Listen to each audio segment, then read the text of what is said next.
You're live, by the way, Sheets. Hey, what's going on? Hey. Yeah, if you ever see that when you come in, you're definitely live right away. So okay. How's it going? How's the day? Good. I don't have that much time. Okay. But why don't you let us know what you're doing then? This is what I wanted to ask you.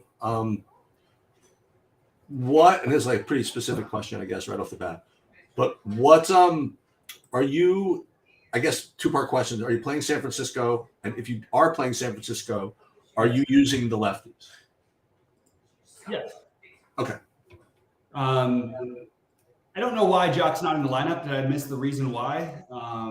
That's a little weird for a team that's still sort of fighting for for an outside shot at the playoffs. I don't really know why he's out, but that's what I'm trying to figure out. So maybe there's something going on where he's not a risk to pinch hit. But yeah, the thing about San Francisco though that I can play San Francisco easily with Nola and Steele and no problem. So that's what I mean. But you're not worried about playing guys like Conforto and. I mean, there's always a chance, but okay. Like I'm not gonna let that dictate too much of what I'm doing, especially because I'm getting different. I'm getting different at pitching, and also like with Jock out, like if anything, that lends itself to thinking, well, maybe he's not even available, which is just kind of interesting. That makes their whole team a little bit like, yeah, they could bring in Wilmer and they could bring in other things, and they probably will, but I'm not gonna just like ignore a game because of it. At least I don't plan to.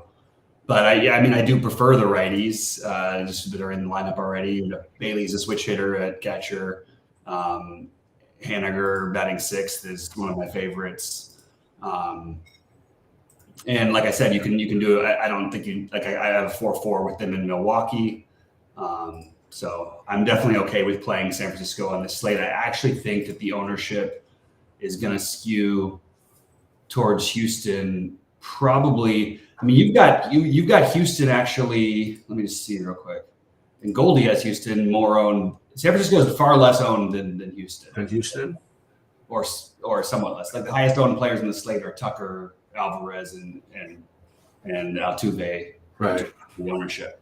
But nobody owned more than like Goldie's projection doesn't have anybody in the whole slate from a hitting perspective above 12%. Which is definitely feels like you can definitely do whatever you want in terms of hitting. So that's nice. Obviously, it'd be nice to get some of the lower owned stacks, but that's pretty nice to see. So, who did you end up going with mostly for stacks? And Houston, Minnesota, San Diego, and Kansas City. Okay, those are mine. And one that I want to bounce off of you is Baltimore. I mean, Eflin's not been the greatest against lefties, and Baltimore's gonna have like 9 of them, I think. And they're at Baltimore. Just another team to pivot off of the pivot, sort of, because I think, like you said, Houston's gonna be popular, Minnesota's gonna be popular. I have San Diego already. I was thinking of Baltimore as a different one. Yeah, I mean, the only thing is, I think Eflin's had one. I think he's had 2 bad outings all year. Okay. We could say he's not good against left. These numbers that people throw out are just numbers. You know what I mean? And yeah, they've got lefties in there, but definitely not the strength of their team. They have Aaron Hicks batting 5th and Ryan O'Hearn, and the projections are probably going to like the fact that they're cheap. But no, actually, I'm getting literally 0 of them in my runs. I just really I was going to just force them into one big buy if you want to choose. Then I'm not getting to any of them really. That's the reason I figured I would just ask. 4 guys with significant pinch hit risks. Hicks, even though he's a switch hitter, is less a little bit. I wouldn't play him. I would play. Or I actually would play him if I played him. I would play the regular guys and O'Hearn. I'd play Rutschman and Henderson and O'Hearn and Santander and Mullins. You know what I mean? Yeah, O'Hearn is probably getting pinch hit for. Kierstad is likely going to be. Adam Frazier, it's always a possibility. It just depends on what they do with Tampa Bay's lefties. If there's wind blowing in 10 miles an hour. Oh, okay. Though. So I didn't get to any of them at all, but I like the idea of getting a little different. I think that you can play anybody today. Actually, Tampa was a little bit more appealing to me than Baltimore. I thought of that too. Yeah. The Flaherty can sometimes be fishy. I mean, yeah, basically he only has one mode, and that's fishy. He's had one good game in his last 7 starts. Every other start he's basically been pretty bad.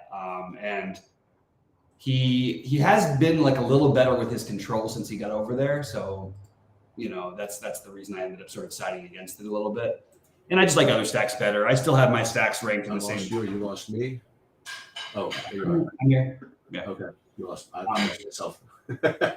So yeah, I'll just go. I have Houston, San Francisco. This is in order. Then Milwaukee, San Diego, then the Cubs. And I also like getting to the A's and Phillies as mini. Ooh, the A's. That's a good one. The A's are definitely a good mini stack because of the pricing. And I don't mind targeting Lugo in general. The A's are just so cheap. So I'm actually good if you want. I mean, I'd be okay with an A's full stack, but I would prefer to do a mini stack. San Diego still has a pretty good bullpen, even though it's not been as good lately. And then the Zach Thompson's getting some steam, which makes me want to play some Phillies. So, yeah, that was the one I was looking at earlier. The kind of the overpriced Phillies that I wanted to get in. Yeah, it's hard to do. Like the problem is the guys I could do to play him would be Zach Thompson. So that's pretty funny. And the other one, well, you play Peterson. Yeah, Peterson. But I wanted to play Peterson and Thompson and do the double spin down, and but the problem is I want to play Phillies with Houston, and it couldn't quite get a build I liked, so didn't end up there. I'm doing what we talked about earlier for pitching. My biggest lineups are Steele and Nola in one. Wow. Burrito and Green in the other. And the funny part is, like, I actually think this is a huge, like, I don't care what the results are from today. When you have the 2 best pitchers on a slate not getting ownership on a slate where we don't like pitching, or not getting as much ownership, you know what I mean? Now, you can make an argument that if things went a little bit differently in this spot here and there or whatever, that these guys would be like the massive chalk.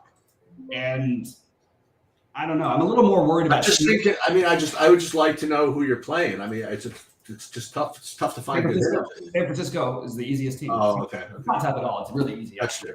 That's true. Yeah. So you could play them with a chalk stack and be lower owned. And my guess is that a lot of the smarter people in the bigger buy-ins are going to figure this out, and you're going to see a lot more Steele and Nola than was projected earlier today. And actually, the projections have caught up a little bit. And now, where they projected like 5 and 4%, now you're getting potentially like 15% of each of them.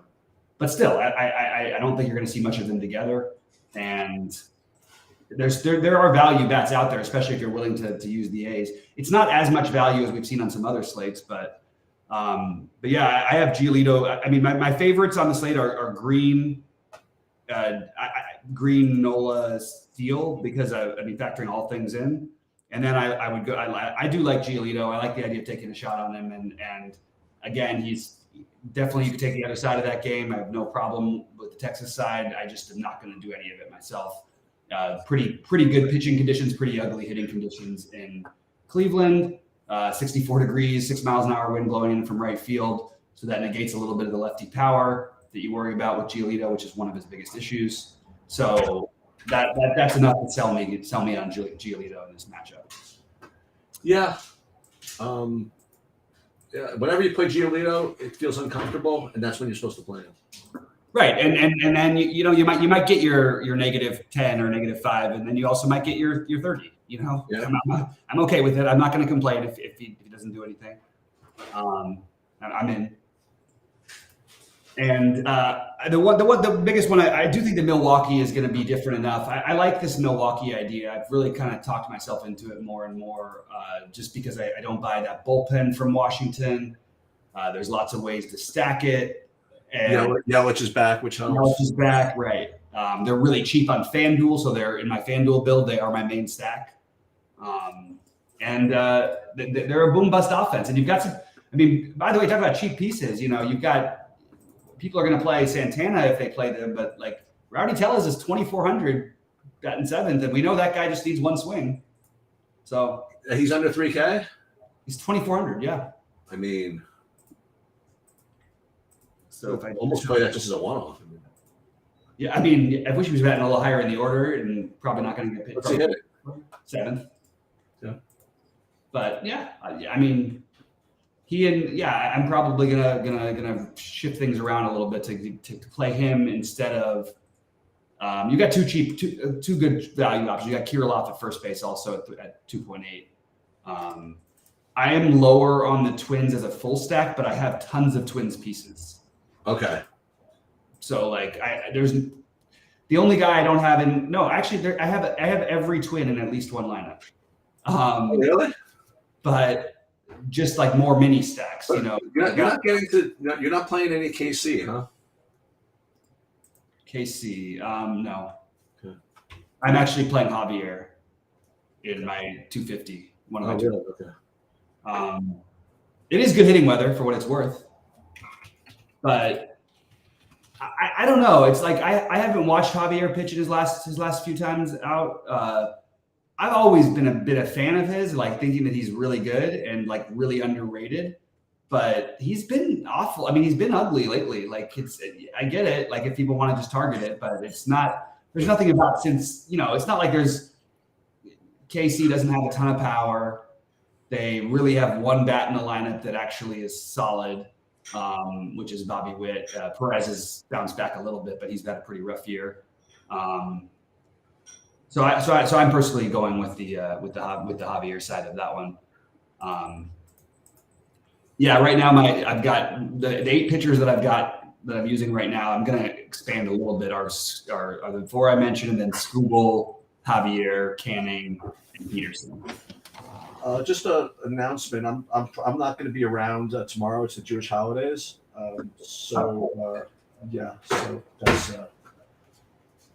that's that. I did put up MMA projections already, but I probably won't be able to do anything with the baseball tomorrow. All right. But I will be there Sunday morning for the live show. Good.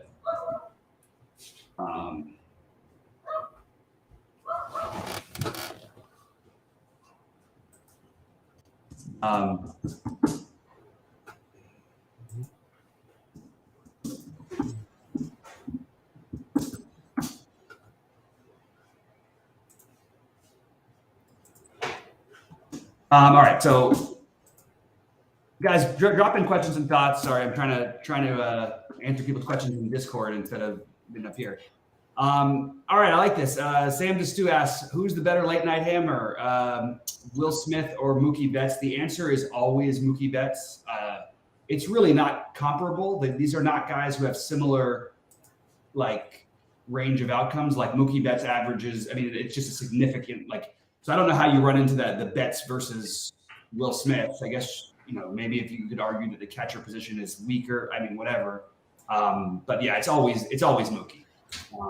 And the Padres just released their lineup, and it is their A lineup for what it's worth. Okay.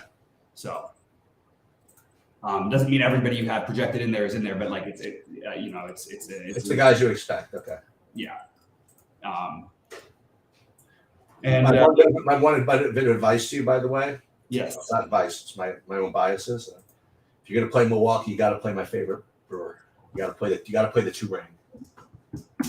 Play the who? You got to play the 2-ring if he's playing. He was the first one in my lineup, my friend. Awesome. He was the first one in my lineup.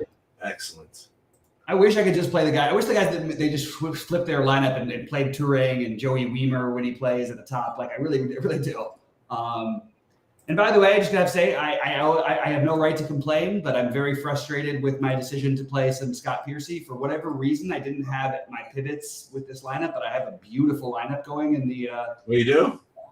Well, I mean, it's got everybody in the top. It's got the top 3 and Caleb Tarum, who's 7,300, who's Oh my God. So, but then I unfortunately have the Scott Piercy who's not going to make it. Oh, okay. Because it looks like he's at least right now is projected to make it, but we'll see. What is it? What are you projecting, a 3? 3.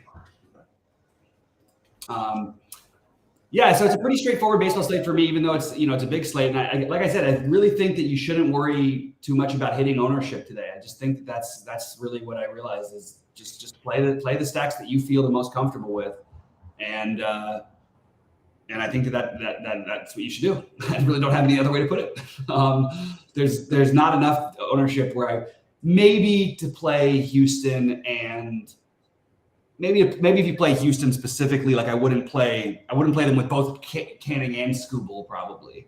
But other than that, I think hitting wise, you can probably do whatever you want to do tonight. To be honest, I just don't see the other games getting a ton of love.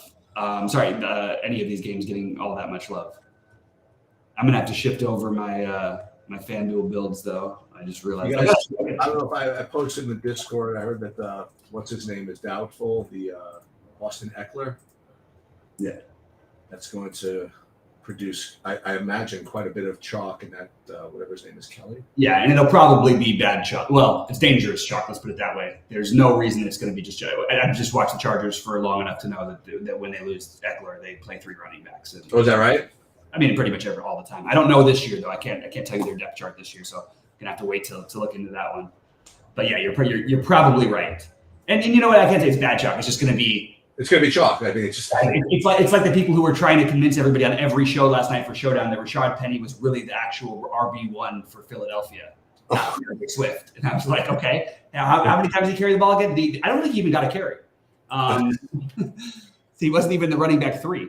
Yeah, I guess he was the running back 3. Jolly's going Minnesota, Houston. So that is the chalkiest build that you're going to find, and it's still probably okay. But I wouldn't play that in the lottery, for example. That's the only point I would factor hitting. Like if you play Minnesota and Houston, I think that's probably basic. Or I guess if you played San Francisco and Houston, well, you can't really though. So that's probably the chalkiest. Thanks, Sam. Stu. I appreciate it. God, I was surprised how many people were following that Showdown. I got so many messages and DMs and stuff, and like because it wasn't the other one. It was the $33 that was the $50K for first, and that I didn't have to chop with so many people. Well, that was really funny. So I really didn't think at least one of them was in contention with the one I was sweating. I'm looking because I see it's cashed for like $79 or something. But then I noticed I'm like 10 cents out of first. I'm like, oh wow. So then they have one reception. I'm like, ooh, does that mean we go to first? I guess it does. Right? So there it is. It was nice. It was all we needed was that turnover, or just anybody but Jefferson to catch that third down ball. Like it just was that. It's one of those. Well, what would have happened if we had the turnover though? It was a turnover. There were 2 minutes left, or 158 left, and they had 2 timeouts. So nothing. We'd have to fade like a little. Well, we have DeAndre Swift, so we're not worried about him. Well, yeah. Well, most likely they just probably kneel and then punt. No, they'd run it. No, they wouldn't. Up 2 scores. I don't know why you'd run it up 2 scores. Maybe they were up 2 touchdowns.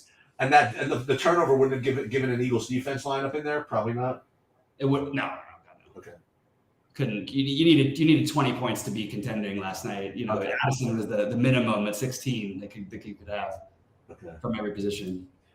All right, what else is happening, guys? Drop in any questions or thoughts. It's Friday, so we always have the less interest from the people on Friday.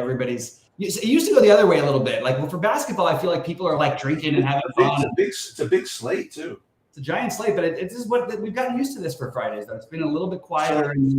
We had a ton of people, by the way, for the Showdown live show last night. Really? Bunch of people. Football's big. Everybody loves football. Yeah, but it's just nice though because there's so many people to contend with. It's nice when they come to us. What was I going to say? Yeah, so I posted the MMA betting breakdown today. So that's taken care of. Nice. So I think I'm up to speed with everything. I just posted Xfinity projections if anybody cares about that. And I guess I'm kind of gonna get going. What else do I have? On FanDuel, anything really? Do you play FanDuel? Yeah, I played a Milwaukee stack with Nola and a mini ace stack. Oh, okay. And a Bellinger one-off. I have Bellinger one-offed a couple times today because my little Arizona thing. He always hits there. And then I played a Chris Bryant one-off just because the price is right. Oh, I knew this, but I see Polanco is out, but I knew that. I think. My favorite FanDuel pitcher, to answer the Prince's question, is Nola. If you wanted to use Canning, I have no problem with that either. Those would be my two favorites. Anybody? Yeah, I think the web is a trap, by the way, today to people. I think people are going to say, okay, good pitcher, Colorado sucks. Oh, don't do that. The one thing I would say about the web is that he does struggle specifically with Colorado, like consistently, both at home and on the road, just for what it's worth. So I am not getting. I'm not doing that. Yeah. All right, I'm gonna get going. Good luck, everybody, and you'll see me throughout the weekend. But I'll see you Sunday morning for sure. All right, have a good night and a nice holiday tomorrow, bud. Okay, later. See you later. And guys, yeah, pop in any questions or thoughts, and I'm happy to answer them. Otherwise, I'm gonna probably get out of here as well. I don't know what else I can do other than say what I've been playing, and that's pretty much what I've done. But we do appreciate everything. I'll see those of you who are members in the premium Discord, and if you're we have some great deals out there that literally, like, there's some SaberSim packages you can get that have that we're actually cheaper than what SaberSim charges. And you also get Goldie's industry aggregate projections, basically taking everybody in the industry and projecting it in one place. That's so helpful. If I first started playing DFS, that would be the first thing I would do. I would have signed up for us. And I'm not just saying that. I really mean that. If you can take everyone's industry aggregate projections, go for it. And then you know what Sheets got? Sheets' projections are? Sheets is one of the most successful DFS players in the world. And they're all they're all the same thing Goldie has, where he pulls them all in, but then he slants them all to based on historical accuracy. And he's constantly tweaking it, and it's an awesome system. So I would suggest, if you guys haven't signed up with us, I really, really would suggest that you do. In the meantime, please give us a like on the videos, because if we don't, we're going to start doing a lot more premium only content, because we are giving away stuff. I'm showing my exact builds and ownership of everything every day. We've got Brandon Cruz on the Showdown. He's been posting all of his Showdown stuff. Just all of his exposures. Rhodey's playbook is awesome for football and baseball. And we've got basketball coming up, which, as you guys all know, who do know me, that is my favorite and my most successful sport, and by far the hardest DFS sport to be good at. So you might want to jump in for that. But really, we have some incredible deals going on right now. I suggest you guys join up. And I appreciate everybody for tuning in. Give us the like before you get out of here. And I'll be in the premium Discord answering any questions you guys have. Good luck, everybody.